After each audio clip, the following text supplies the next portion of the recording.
Good afternoon. Thank you all for joining our town hall today. My name is Brenda Watson, Operation Fuel's Executive Director. For over 40 years, Operation Fuel has provided emergency energy utility assistance for those struggling to keep up with the rising costs of energy. In addition to that, we've studied energy burden over the years so that we design and structure our programs to meet people where they are, as it's critically important that their voices help guide how we structure our programs.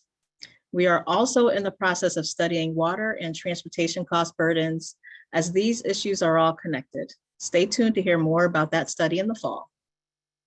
When Dr. Bosey reached out in last August, about a collaboration between Yale and the Vermont Law School, studying energy burden and insecurity in our state, I was, of course, totally on board. On behalf of the Operation Fuel Board of Directors and staff, I want to thank Dr. Laura Bosey, Director of Programs at the Yale Center for Climate Change and Health and faculty advisor on this project. I'd like to thank Erika-ann, Sarah Gledhill, Jhena Vigrass, Epongue Ekille, Kimberly Mashke, and Olivia Pierre for their hard work and efforts on this project. I'd also like to thank Gannon Long, Kiana Stokes, and Tanya Anderson of Operation Fuel for supporting this effort on top of the work they already do every day. And as we dive into this work, you'll hear more about the process of planning, that these focus groups was involved, the work that was involved in planning these focus groups, and that this research study was evaluated and approved by Yale's Institutional Review Board. This approval meant that the study methods were deemed ethical and would not in any way harm participants. Please note that this survey is not being conducted on behalf of any energy supply company. All the information and feedback gathered are the voices of the participants. We look forward to a thoughtful discussion, but what I would love most is turning those thoughts into action. We encourage you to think about how you can hashtag use your power for good and keep the power on for the most vulnerable in our state. From here, I'd like to now turn it over to the students, Jhena in particular, to take it away. Actually, I will start. So my name is Epongue Ekille, and I'm part of the student team that will be presenting today, and I'll also be the moderator. This slide will show the overview of our agenda for today. If someone could go to that. And Brenda already gave an introduction. And so we have collaborated with Operation Fuel this semester to hold focus groups with Connecticut residents to speak about their experiences with energy insecurity. Just a reminder to everyone to please put yourself on mute if not speaking. And also please note that this presentation is being recorded. As questions come up, you can put them in the chat and I will keep an eye on that. As you can see, we will have a pause for questions partway through the presentation and again at the end of the presentation. When we stop for question and answer, I'll take questions from the chat. And Jhena can start now. Great, thank you so much, Epongue. So thank you all so much for joining us for our presentation today about energy justice and health in a changing climate. Our team consists of students from the Yale School of the Environment, Yale School of Public Health, and Vermont Law School. So today we'll start off with understanding why is energy important. It provides us with a lot of basic essential household services like cooking, lighting, bathing, cleaning, heating and cooling our houses, and supporting life-sustaining medical devices. Energy insecurity can be defined in a variety of ways, but in the literature, it's been defined as the inability to meet these basic household energy needs. And this can be expressed in either affordability of energy or the reliability of having consistent access to energy. Regarding affordability, in the literature, it states that residents who spend above 6 to 10% of their income are considered energy burdened. And in Connecticut specifically, we have the highest retail electricity rate in the continental US, which is the price that residents pay for electricity. And low income residents in the state can pay up to 26% of their income on household energy bills. We also experience frequent power outages in the state because of our aging power grid and it also being a heavily forested state. So our study aimed to focus on these issues in Connecticut and to hear residents' stories and experiences with energy insecurity, as well as their thoughts on how to move forward and potential policy solutions. As a joint undertaking between Vermont Law School and Yale School of Public Health and Operation Fuel, we hope to bring these residents' voices and lived experiences into the conversation around energy insecurity in Connecticut. Right, next slide, please. So just an overview of the demographics of our participants. Over the course of about a month, we conducted 10 focus groups with 22 participants in total. Our participants ranged in age from 31 to 71, and about 30% reported that they do not have any air conditioning. The majority of our participants used electric or gas for their heating, with about a quarter using oil. And while the majority of our participants lived in New Haven, we did interview residents from West Hartford, Berlin, Fairfield, East Haven, Stonington, Hamden, and Wyndham. And finally, about 2/3 of our participants identified as Black, about a quarter of our participants identified as white, and 14% identified as Hispanic Latinx. And now I will hand it off to my colleague, Erika, to go through our methods.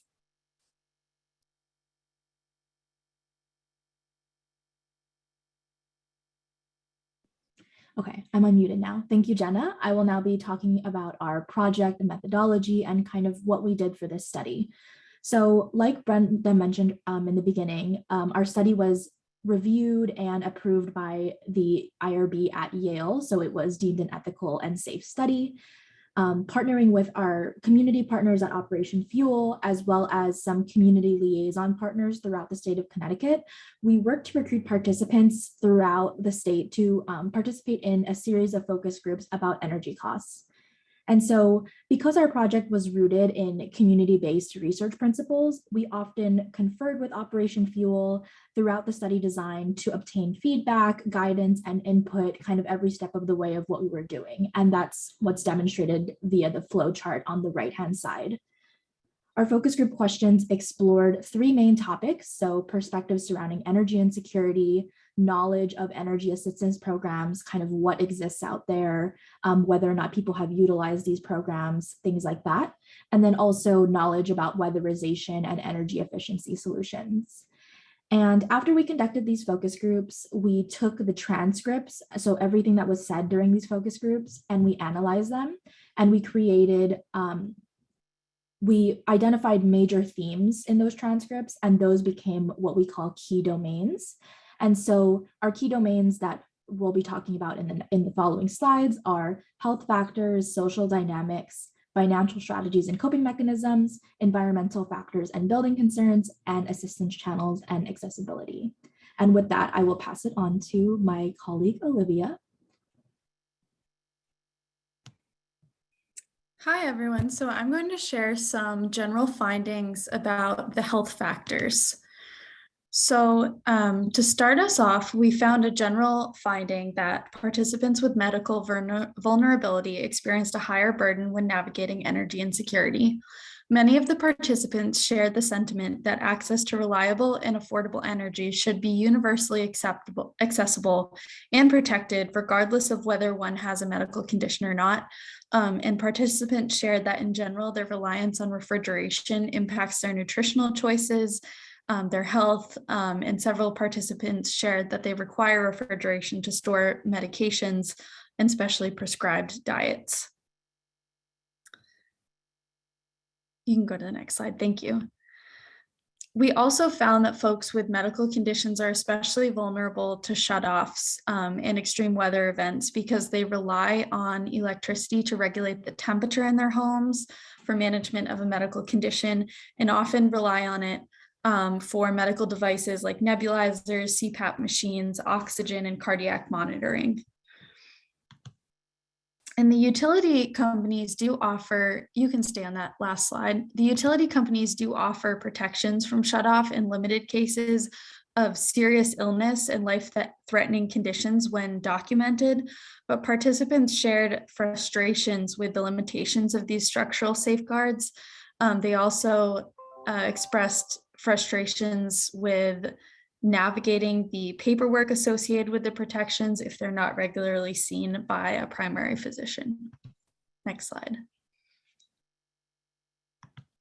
We also found that health factors, financial stress, and shutoffs compound anxiety and mental health. So participants shared that the stress of high bills also manifests through physical sickness. Additionally, high energy cost burdens lead participants to having to make difficult decisions between health and electricity. So this includes choosing to visit the doctors less, struggling to keep a vehicle as a handicapped person who relies on transportation for medical needs, and choosing not to purchase certain medications or medical equipment in order to prioritize paying the energy bill. So this quote on the side here says, "Facing high bills is anxiety inducing. It just is. It makes me sick. I'm considering just living in the dark for some months." And then another participant said, "It stresses me out. I lose sleep because I'm worrying about how I'm going to pay for these lights and gas. It's scary because once you've had your lights turned out once before, that's what you're looking forward to again if you don't pay the lights." Next slide.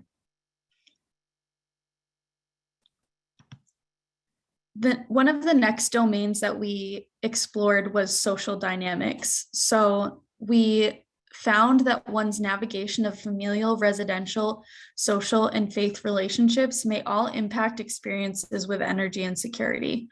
Even if assistance is accessible, a sense of pride, embarrassment, and awareness of stigmas tied to poverty and disability can be an obstacle for seeking help or talking openly about their experiences with energy insecurity. Participants also reported feeling shame and stigma around not being able to pay energy bills. Parents specifically expressed a difficulty in navigating conversations about energy insecurity with their children, and participants in general also shared worries about being a burden on their family when needing to rely on family for assistance. Our participants also resonated with feelings of isolation throughout the COVID-19 pandemic and shared that during hard times, whether that's due to shutoff, extreme weather events, or pandemic, that their neighbors and landlords made their residential communities either better or worse, and definitely impacted their perception of feeling supported. So there's some quotes on the side there about living in shutoff and extreme weather events. And I have one more that I'd like to read out loud, which is one participant shared, "Luckily, I had my mother to help me out, but it's still very stressful having to rely on people, having to live in the dark, having to explain to your child why you're living in the dark, and it stays with you. I think I made a vow to myself back then that I was never going to let myself get in that situation again, and knock on wood, I've kept that." And I will pass it back to Epongue, our moderator. Great. Thank you, Olivia. Thanks to everyone who's presented so far. So we have a lot of information today, so we wanted to pause here for questions for about 10 minutes before we finish the presentation. After this break, we'll present on financial strategies, coping mechanisms, environmental factors, building maintenance concerns, and assistance channels. So please feel free to add your questions in the chat now.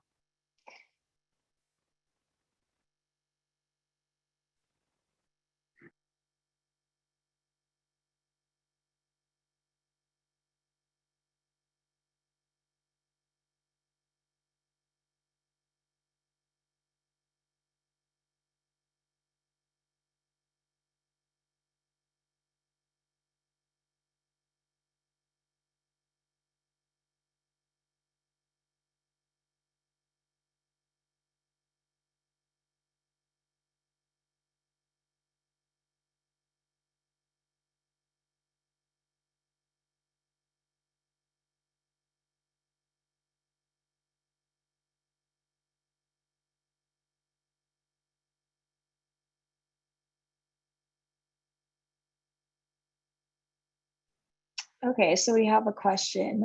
Did we have people with limited English in our focus groups? If anyone from the team wants to answer that.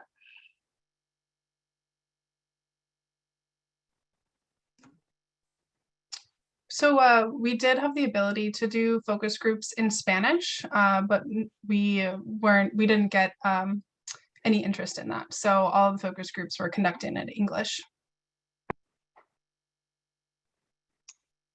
Did individuals find that fuel assistance relieved or added stress around the issue of shame? A very good question. If anyone else wants to answer it. I can take a first pass at that, and then if any of my colleagues have anything to add, please feel free.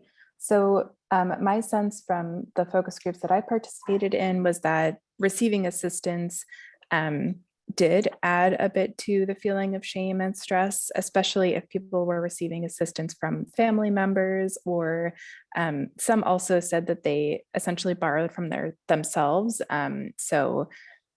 Like taking loans from their own savings or retirement accounts. And so there was this sense of, needing to pay themselves back or needing to pay family members back or community members back, and feeling a sense of stress around that experience.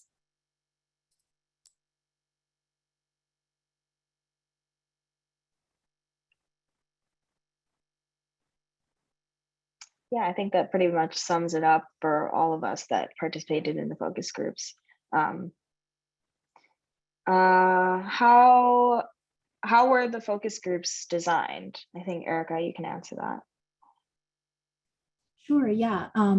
So in terms of how we designed the focus group questions, so what we were going to ask and base our focus groups on, this project has been an ongoing thing for the past year. So prior to, just when we started these in February, what was done by our energy justice team last year was we conducted like a literature review. So we looked for all existing pieces of research or other forms of literature that looked at energy insecurity in Connecticut.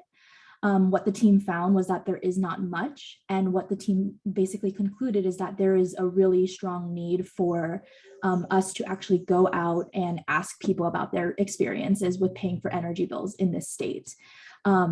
And so that literature review is kind of what informed the questions we decided to ask and the 3 major topic areas that we decided to focus on. And as for conducting the focus groups in general, so we spent a bit of time working, making connections with different community liaisons throughout the state who kind of had their own little social networks. And through those networks, we recruited our participants. So we aim to recruit, a bunch of people from different communities, urban, suburban, and rural throughout the state. And that's kind of how we got into contact with our participants.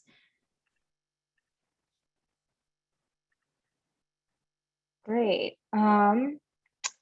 Next question. Is there a one-stop or go-to list of energy, water assistance resources in English and in Spanish that could be available? And are all of the state's health departments aware and involved?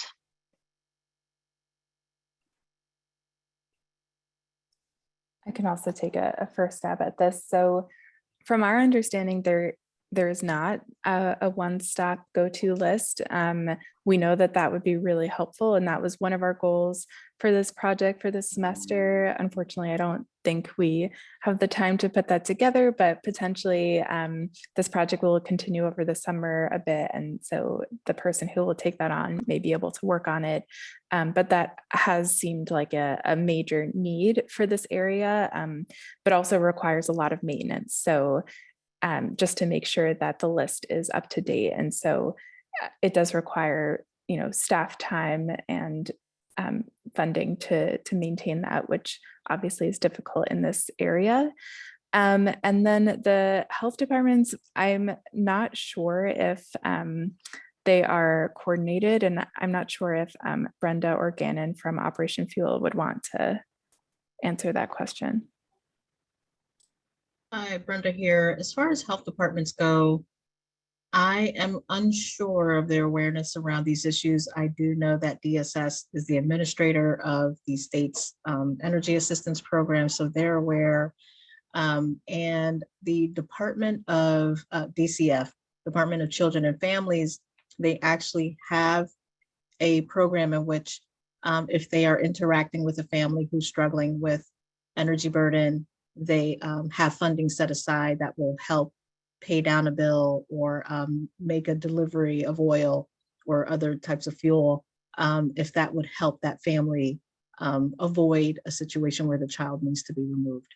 I also, one other piece, not necessarily health departments, but Hartford Hospital in particular, they have social workers on staff, and they're aware of Operation Fuel. They're probably aware of the state's energy assistance program as well.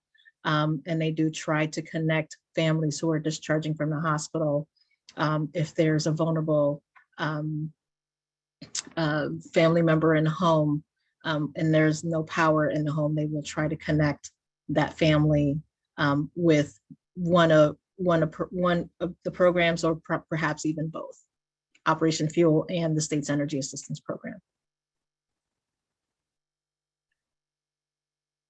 Great. I think there's another question later in the chat that is kind of related to this.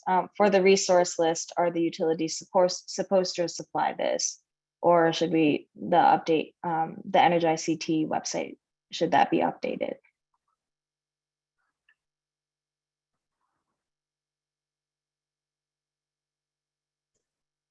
I think, yes, that anytime, I think websites should be updated perhaps all the time.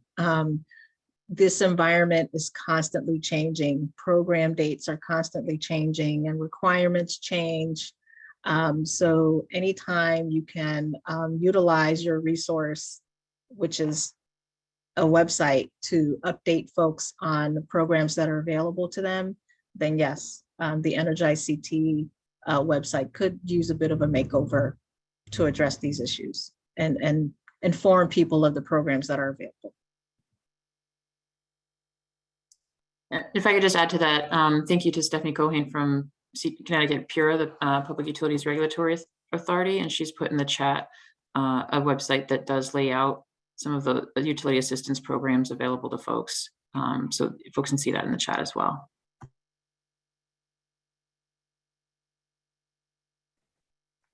Great, we can answer a few more questions. Let's see.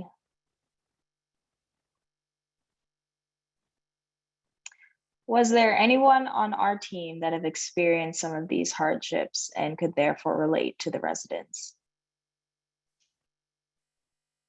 I'm happy to take a stab at this answer. So I'm not from Connecticut originally. In terms of electricity costs, I come from the state that has, I think, the highest residential electricity costs in the nation, which is Hawaii. And so for all my life, like my family's utility bills, our electricity bills were like hundreds and hundreds of dollars every single month. And my family was just in like mounds of debt my whole life because of this.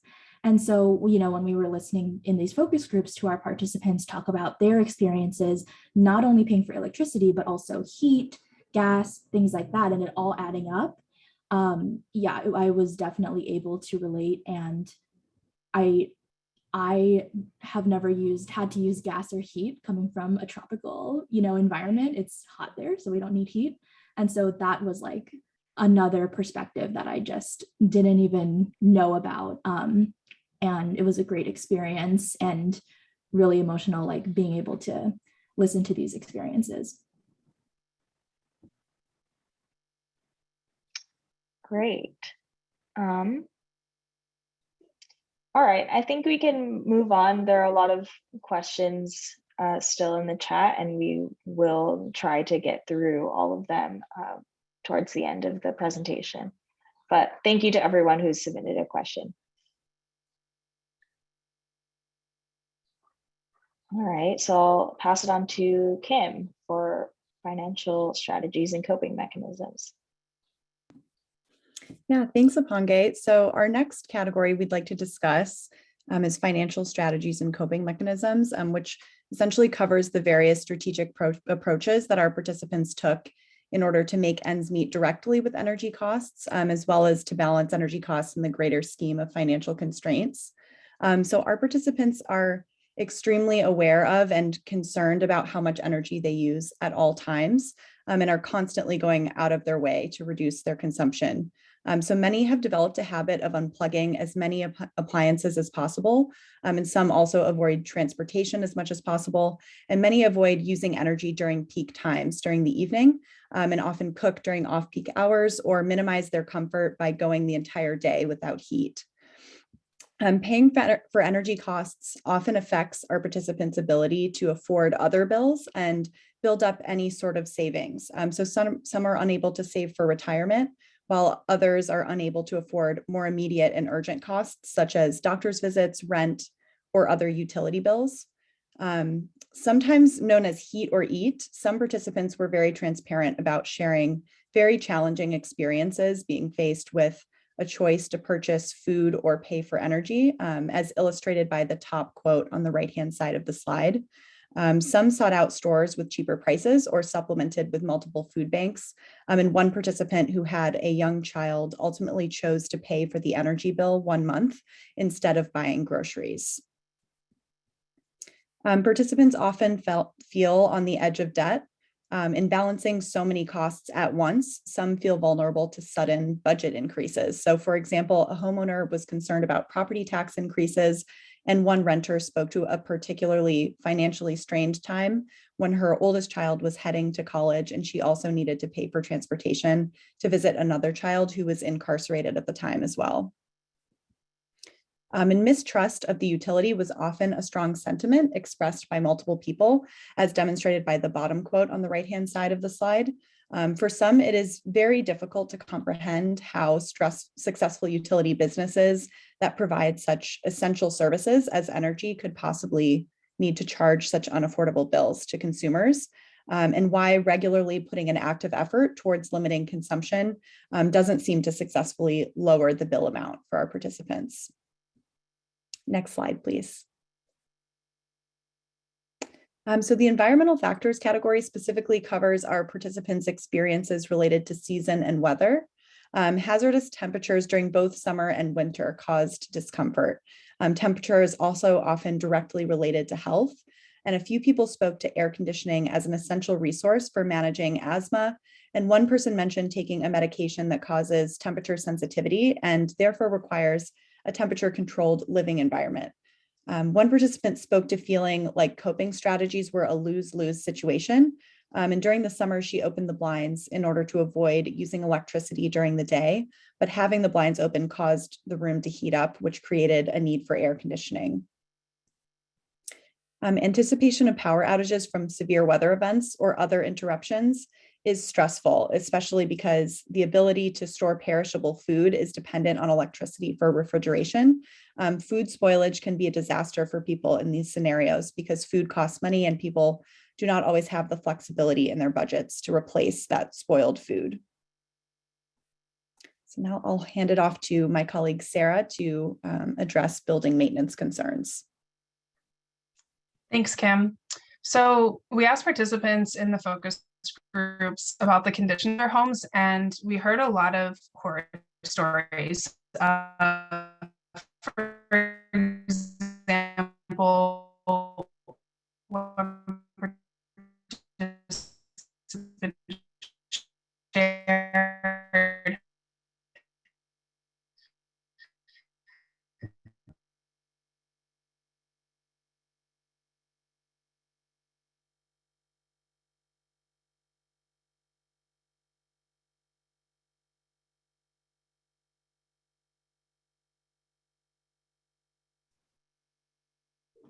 Hi, seems that we're experiencing some technical difficulties, or is it just me? Can you? I think we might be. So I'll just jump in for Sarah here. She started to mention that we heard some horror stories about building maintenance concerns. So for example, one participant shared, "My landlord told me when the ceiling was falling down on me to move out. He wasn't fixing it. I've been told to move out or shut up. Basically, they don't do anything about the problem." The majority of participants are renters, so they have to go through their landlords for any maintenance issues. We heard some stories of living conditions being uncomfortably cold, unable to get adequate heat in the winter due to lack of insulation and air sealing, or too hot because of the cost of air conditioning being so high. The quote here at the top describes the utilities were definitely more expensive, and I used them way less than the other places because it was just so drafty. It was like there was almost no point putting the heat on because it didn't stay. We heard about carbon monoxide leaks, mold, water leaks, and generally that landlords respond very slowly, if at all, to these concerns. Homeowners, on the other hand, which were only a handful, were concerned about not having enough money to pay for upgrades. So if a furnace goes out or something breaks, the homeowners who participated are not able to afford those upgrades. One even discussed selling their home due to the financial stress. Hi, can you guys hear me? Yes, you're back. Okay, I'm back. Sorry about that. I'll try this again. You can go to the next slide. So the last theme to talk about is access to assistance. So we don't have time to go over all the various assistance programs because I want to focus on the participant experience with assistance. Generally, participants found the application processes to be difficult. So whether we're talking about bill assistance, medical protection, winter protection, or something else, participants have a really hard time applying for help. There aren't enough locations to apply. Applications are long and complicated. They don't hear back for extended periods of time after their applications are sent in, and they have to spend a significant amount of time and money applying. In addition, the outreach is not great. Most people hear about these programs through word of mouth rather than through good marketing. Once participants do access a form of assistance, at times the payments are still not affordable. For energy efficiency through home energy solutions, if the team finds a carbon monoxide leak or mold, they will stop work, which prevents participants from getting upgrades. And you can go to the next slide. So lastly, participants talked a lot about how customer or client service is not great. So whether it's the utility or a community action agency, participants have talked to staff who are not necessarily well trained on the assistance programs available. So customer service at the utility sometimes fails to record the conversation. So every time the participant calls, they have to start over. In addition, there's lack of representation in utilities and community action agencies. So participants discussed how the representatives they talk to rarely look like them or have been through what they're going through. On a related note, when applying for assistance, participants find the questioning to be invasive. So one participant was asked about the income of their neighbors and roommates in order to access weatherization. Another participant was asked about the income and criminal history of an ex-partner who she no longer even had contact with. So neither of these participants continued with the process of getting assistance. Generally, we had participants who didn't feel respected when they asked for assistance. Some had negative experiences, say 15, 20 years ago, and they haven't come back since. And others had really recent experiences with intrusive questioning. I'll point out the powerful quote to the right here and invite you to read it. This goes to show that negative experiences can stick in someone's memory for many years. And then the last point here, when asked about energy efficiency or renewable energy, participants didn't find these solutions to be accessible to them. Being mostly renters, they have trouble with their landlords investing in these technologies. When trying to participate in a program, participants explained how mold or carbon monoxide or complicated applications halt any effort for energy efficiency.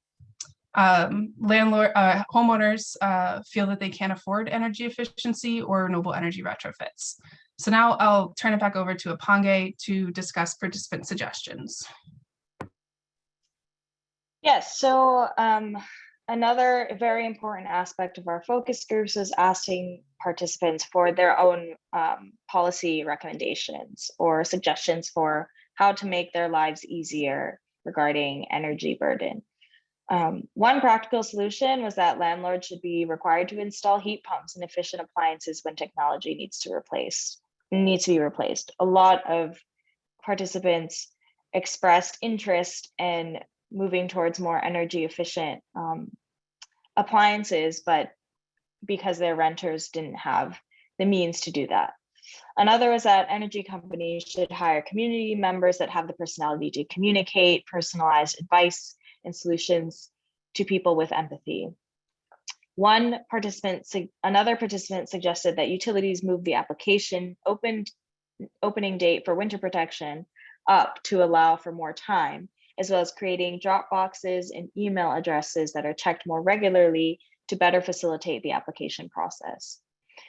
Another recommendation made by multiple participants regarded marketing and outreach. They suggested that schools be a medium through which information can be shared, including about energy assistance programs. They said that their children were old enough to bring home flyers and information packets. Other financial related recommendations were that the price of energy should be based on income and that the income threshold should be increased income threshold for assistance should be increased along with the addition of a transition period for all assistance programs, including food stamps and others. Overall, the majority of recommendations were made based in community. Utilization of existing community networks might be key to spreading the word about energy assistance programs and other avenues of assistance. While having conversations with participants and hearing their stories, it became very apparent to us that the issues they were voicing were much more than just about energy insecurity. All of their hardships had cross-cutting themes in health inequity or inequity. Outages and shutoffs can lead to health problems regarding safe food consumption or temperature management. Issues with landlords partly stemmed from the helplessness they felt about needing a roof over their heads. Because of these themes, it can be argued that tackling energy insecurity is about much more than just energy and has everything to do with problems within the system, especially poverty and lack of equitable opportunity. Basic needs should come first, part of which includes affordable energy. It was apparent that many participants weren't able to fulfill many of their basic needs due to high energy costs and felt like they were not supported by energy companies.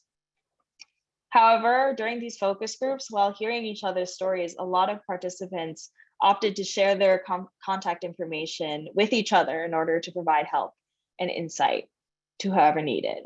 And this was a glimpse into the community-based solutions that some participants recommended and might be adopted.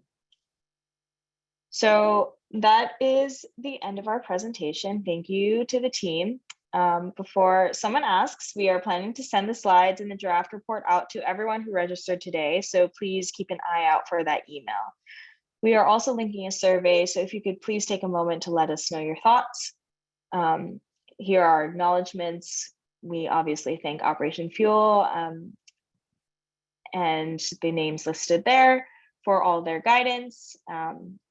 Definitely big thank you to Dr. Bozy for her guidance and help throughout the last few months. I mean, thank you to our whole team. Thank you to the SNF Fund for the integration of theory and practice for funding for this project. And most of all, thank you to our participants for sharing their stories. So we'll continue with questions and discussion if you'd like. So please put questions into the chat and we'll keep answering the questions that are already there. Thank you. And I received a message to show our team slides again. So I'm gonna go back to our team really quickly.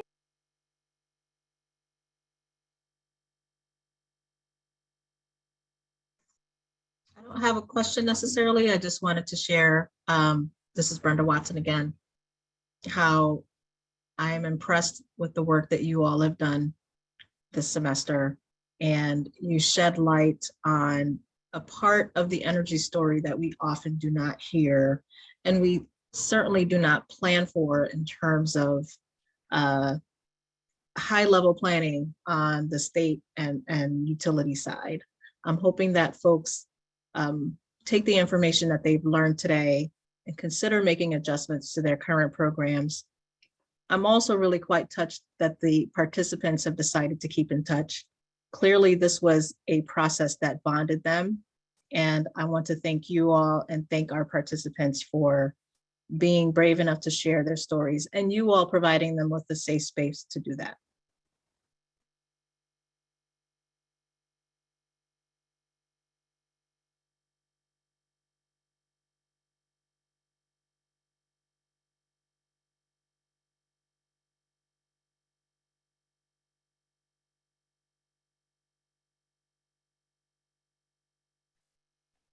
Okay, going back to some of the questions that were asked earlier, did you find that the people you spoke with were knowledgeable of all the programs that are out there, or were they limited by access to programs or Wi-Fi, computers, etc.?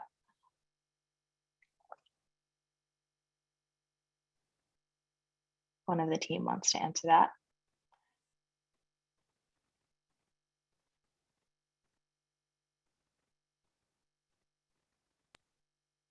I'd be happy to start this answer, and I'm sure someone on the team will have something to add. In the focus groups that I attended and moderated, there was always 1 to 2 people who had kind of an extensive knowledge of available assistance programs, and kind of how it worked was, as the rest of the group were sharing their stories and their experiences kind of with paying for energy costs, it was those 1 to 2 people who would kind of step in and be like, hey, have you heard of this program? Have you heard of this program? You should look this up. And so that was kind of my experience, and I thought that was really cool. I think on average, there was not a great amount of knowledge about existing programs, but those few people in every focus group kind of left everyone being more informed by the end of it.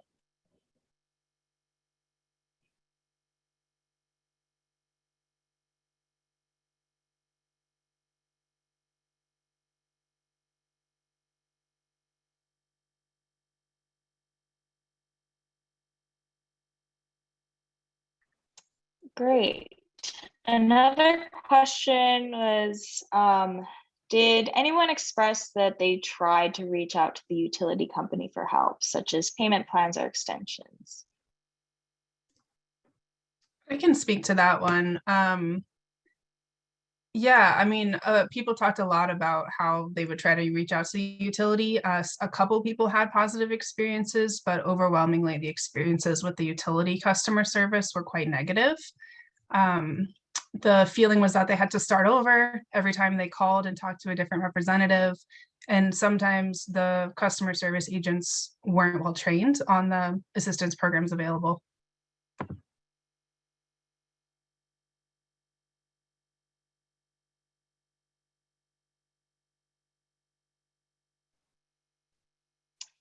Great. Another question, what types of information do applicants need to provide to heating assistance programs? Do utilities provide cooling assistance?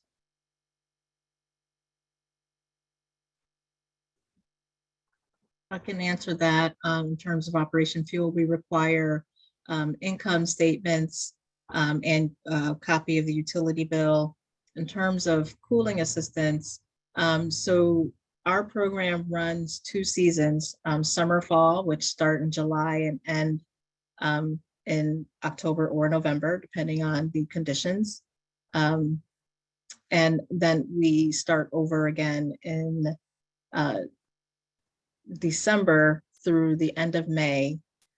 We do sometimes try to extend our program season if we can, again, based on the conditions, which include our funding resources, outside temperature, and frequency of applications. If we don't see a slowdown, then we do our best to stay open a lot longer.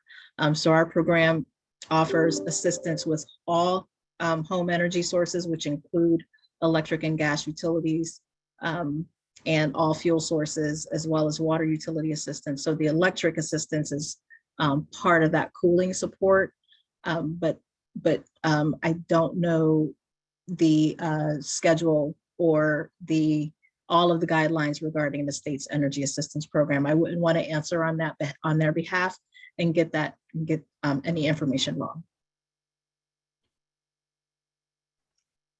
Great. Another question, do we have a sense of how much waste in medications, food, etc. occurred with this group and the corresponding estimate of money lost? Did they express any indication of how significant the loss of medications, especially insulin, was? Or such as, did they stop taking insulin because it was not available or was wasted?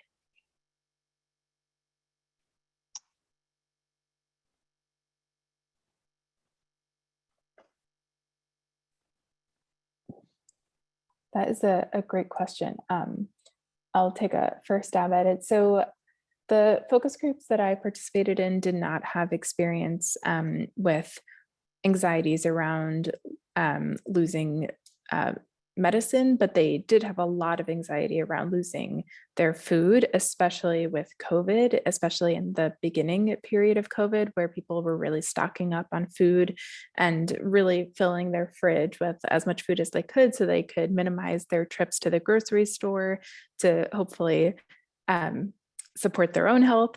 But because of that, they were really worried about potential power outages in the summer, and that, they had just stocked their fridge full of foods that they could minimize going to the grocery store. But what if their power went out and they lost all of that food that was in their fridge? And that would have been a significant negative financial impact for them, because they had really spent a lot of money on that food and were counting on having that food to eat.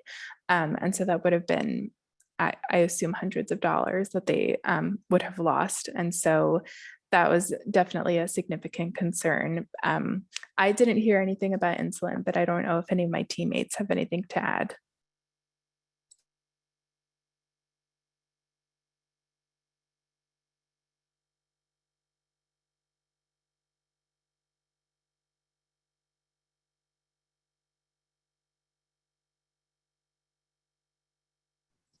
I will quickly just add one thing. This is not related to medication or insulin. It's more so related to food.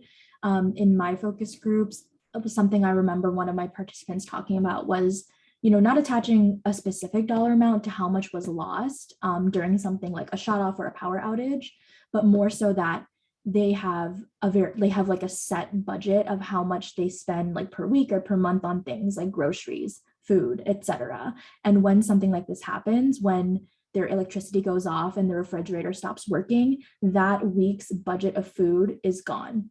And it's like, you can't come up with, you have to dig into the next week's budget, which is a huge and significant loss. So that's kind of what some of the answers in my focus groups were about. Yeah, and I guess speaking to the medical side, I don't think any of our participants mentioned insulin in particular, but I think at least one mentioned medical devices that require electricity that participants or their neighbors need to, basically stay alive. And so there was a lot of concern around that, but that I guess that was mostly geared towards storm outages rather than shutoffs.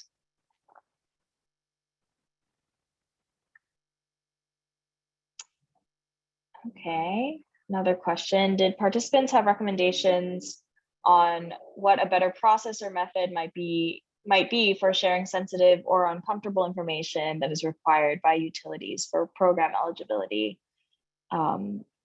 With the example of the respondent that was uncomfortable with the income documentation of roommates. So how can motivated renters, landlords, or third-party support or outreach services handle this situation?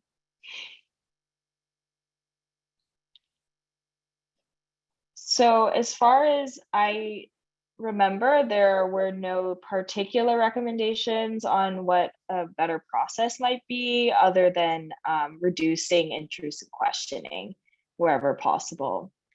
One participant said that when dealing with public money, organizations should have to adhere to certain guidelines and provide specific information to disperse those public dollars. And participants generally understand that they have to provide financial information, but maintaining respect for the people who need assistance is key. So yeah, if anyone wants to tackle the second part where renters and landlords can handle this situation. I'll just jump in quickly to add to what you were saying as well. And I think a lot of the participants' reactions to invasive questioning was also centered around lack of follow-up after having such a personal experience, sharing that information to, and feeling like after providing such intimate details, also feeling like their application potentially fell through the cracks, and they had to add extra effort in order to receive assistance. And so I think that added to the discomfort with feeling like the questioning was invasive. And I'd like to add that I think that one of the answers to a better process of enrollment is data sharing agreements between the utility companies and community-based organizations. Like, what I would like to do is not even have people apply if that person is on a fixed income over a certain age, that we would just get a list of the most vulnerable from the utility companies, those with balances on their accounts, and that we would just then send the utility companies a check on behalf of those customers, and that we would just do this annually, so that anyone who struggles with this year after year after year, again, on a fixed income where their income will not change, that we just automatically provide a payment on those customers' behalf. And then we can kind of think about ways to support folks who are in that second tier, who may be employed, but still are on incomes that do not line up with the cost of living in the state. There's got to be a way in which we can kind of auto enroll those folks too. But it really does boil down to having these data sharing agreements between utility companies and community organizations.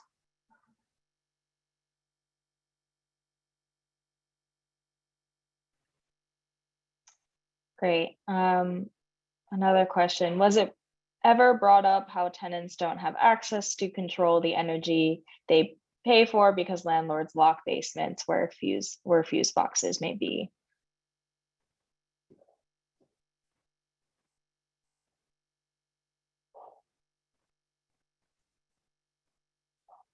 Sorry, I don't mean to keep talking, but I do have an answer for this one that I'll make quick.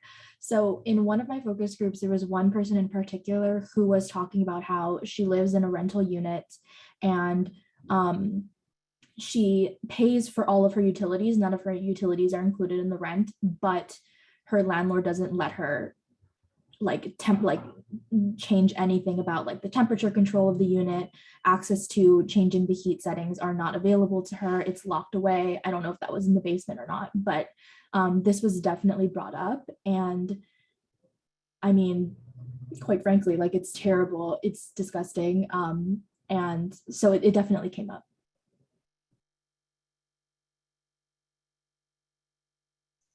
And at Operation Fuel, we often hear from our fuel banks and even some customers who are applying independently through our portal that there is a complicated relationship between their landlord and their utility bill, and that the landlord has the bill in their name. So we do work around those issues so that we can continue to provide the support and not deny a person assistance when those situations arise. But I think that that's another piece that we all need to think about, is not everyone's situation is so cut and dry that they can just come into your office and provide you with all the documents that you require and then get the assistance. And in some cases, they're not even guaranteed assistance if they have all of their paperwork in order. So there's got to be a better way in which we remove these barriers.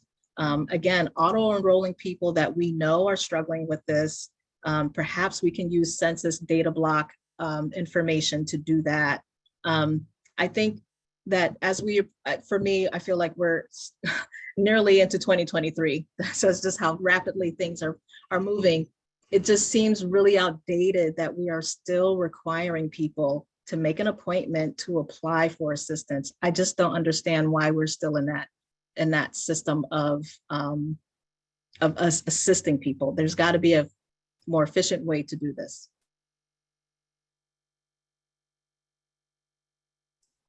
Thank you, Brenda. And I will add one more thing. My sense is that housing feels like the most important need. And so then if there's this tension between the renter and a landlord, I think the renters often feel like they don't want to report the landlord or create tension between them around the heating because they want to make sure that they keep their housing. And so I think that really points to the importance of ensuring basic needs, of providing affordable housing that is quality housing, and that the energy systems can be a part of that. But these essential needs are really important first.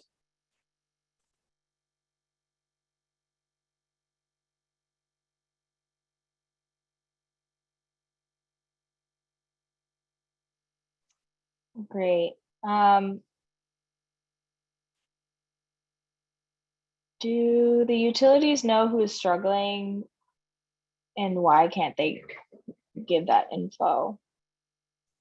The utility companies do have a list of their hardship customers, and they will not share that info because they do not have data sharing agreements with, well, I'll just speak for Operation Fuel. They do not have one with us. We are actively working with them on hopefully having something sorted out with them soon, hopefully by July.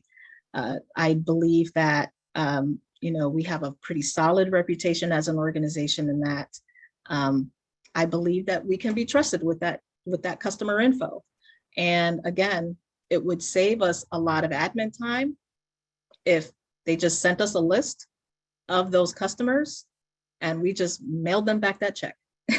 And then they can just code those customers protected for that month, or someone noted earlier or recommended earlier in your group, in your focus group, that the winter protection program start sooner, which is a solution. But there's also, I think, a new situation that we're running into now that is unfamiliar to Connecticut, and that's summer protection. As we continue to see our temperatures rise in the summer, heat waves are becoming more frequent. I think the greatest threat to a lack of electricity, access to hot water, is in the summer. That is where people who have vulnerable issues or underlying issues are at most threat, is in the summer compared to winter. I know that there's this, we all grew up believing that people freeze to death without heat. I can't recall in my lifetime ever hearing about, my lifetime at Operation Fuel, that is, ever hearing about anyone freezing to death. I believe that winter-related deaths are more connected to people slipping and falling, having heart attacks during snow removal and things like that, car accidents. I can't recall a time where people were freezing to death. So I think that we should consider a policy around a moratorium when a heat wave is approaching. And some states do have that, Phoenix in particular.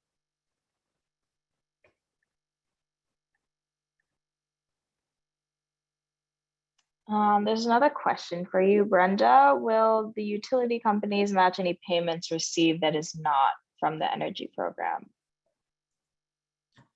So yes, the utility companies do have arrearage forgiveness programs that their customers can enroll in. Gannon, I'll put you on a spot, as I know that you have you can answer that question better than I can in terms of what protections are in place and what programs folks can enroll in. Yeah, and I think there's it's a kind of a complicated question based on the time of the year, because we just came out of the winter protection period that ends on May 1st. So we've been seeing, I know our programs team has been seeing an increase in applications from folks because they've had protection, but sometimes when you're protected from shut off, your bill is continuing to accrue. So during the protection period, there's a matching payment program people can enroll in. And then there's also a new, there's a new start that Eversource has. But I would encourage folks, the people who can really explain this are going to be your utility company. And I would encourage folks to contact their utilities if they're looking for the most the best fit for them, because there are a few different payment plans and they kind of change based on what Pure approves in that year. Great. I think that's all the time we have now. We would like to thank CT Network for broadcasting today, and the recording of this will be on their website.